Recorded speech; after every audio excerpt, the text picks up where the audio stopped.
Hi friends, स्वागत करते हैं आप सभी का नॉनस्टॉप स्टडी चैनल में। दोस्तों, तो आज हम देखेंगे कार्बन एवं उसके यौगिक से दूसरा पार्ट। इससे पहले हम 15 महत्वपूर्ण प्रश्न देख चुके हैं। अगर आप सभी नहीं देखे हैं तो डिस्क्रिप्शन में लिंक मिल जाएंगे, आप वहां से देख सकते हैं। तो बिना टाइम गंवाए चलते हैं आज के पहले प्रश्न की ओर। तो आज का पहला प्रश्न है, एथेन का आणविक सूत्र C2H6 है, इसमें क्या है दोस्तों? तो पूछ रहा है एथेन का आणविक सूत्र C2H6 है, इसमें तो दोस्तों इसमें 8 सहसंयोजी बंधन है। राइट आंसर आपके हो जाएंगे सी। इसमें 8 सहसंयोजी बंधन है दोस्तों। आप सभी का राइट आंसर सी बिल्कुल सही हो जाता। दूसरा प्रश्न है, ब्यूटेनॉन यौगिक है चतुर्थ कार्बन जिसका पर्यात्मक समूह है। तो दोस्तों आप सभी राइट आंसर बताएंगे। ब्यूटेन यौगिक का पर्यात्मक समूह क्या हो जाएगा दोस्तों? आप सभी का राइट आंसर हो जाता सी, कीटोन है। इसका राइट आंसर हो जाएगा कीटोन। कीटोन आप सभी का सही उत्तर हो जाता सी, कीटोन। तीसरा प्रश्न है, खाना बनाते समय यदि बर्तन की तली बाहर से काली हो रही है तो इसका मतलब है कि, इसका मतलब क्या है दोस्तों? इसका मतलब यही है ईंधन पूरी तरीके से नहीं जल रही है दोस्तों। तो आप सभी का राइट आंसर क्या होता हो जाता ईंधन पूरे तरीके से नहीं जल रही है। आप सभी का राइट आंसर हो जाता बी। चौथा प्रश्न है, कार्बन हाइड्रोजन से संयोग कर बनाता है। तो कार्बन जो है ना, हाइड्रोजन से संयोग कर क्या बनाता है? तो हाइड्रोकार्बन बनाता है दोस्तों। आप सभी का राइट आंसर हो जाता बी, हाइड्रोकार्बन बनाता है। हाइड्रोकार्बन आप सभी का सही उत्तर हो जाता। पांचवा प्रश्न है, इथेलिन में कार्बन कार्बन के बीच 2 आबंध मौजूद हैं जिसमें, तो जिसमें क्या हो जाएगा दोस्तों? तो आप सभी राइट आंसर बताएंगे।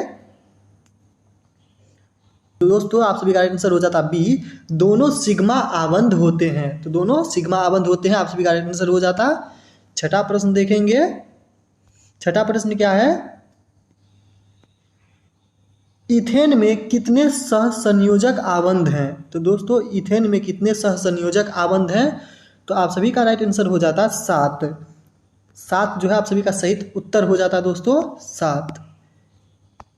सातवां प्रश्न देखेंगे, नीला थोथा जिसे तुतिया भी कहा जाता है का रासायनिक सूत्र क्या है? नीला थोथा का रासायनिक सूत्र क्या है? तो आप सभी का राइट आंसर हो जाता बी, CuSO4 × 5H2O। आप सभी का सही उत्तर बी हो जाता। आठवां प्रश्न है, संगमरमर का रासायनिक सूत्र क्या है? तो दोस्तों संगमरमर का रासायनिक सूत्र क्या है? आप सभी सही उत्तर बताएंगे।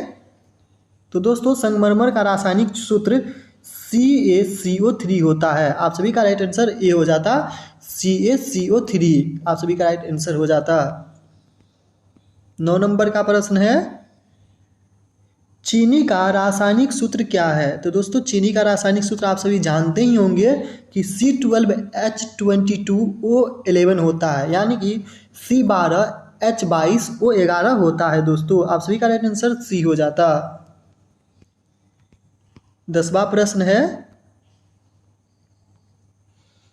सोडियम कार्बोनेट का अणुसूत्र है। तो दोस्तों सोडियम कार्बोनेट का अणुसूत्र क्या हो जाएगा? तो आप सभी का राइट आंसर होता Na2CO3।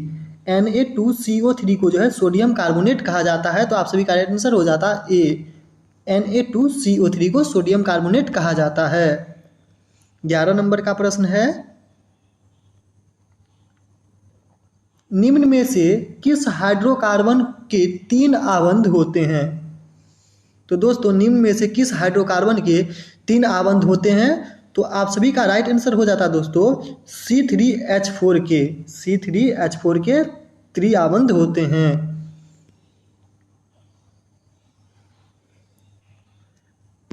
12 नंबर का प्रश्न है,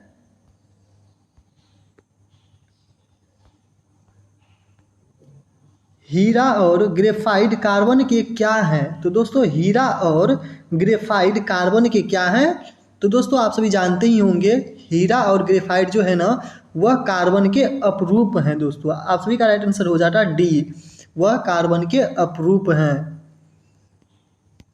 13 नंबर का प्रश्न है, संतृप्त हाइड्रोकार्बन वायु में जलकर किस प्रकार की ज्वाला उत्पन्न करती है? तो दोस्तों संतृप्त हाइड्रोकार्बन वायु में जलकर किस प्रकार की ज्वाला उत्पन्न करती है?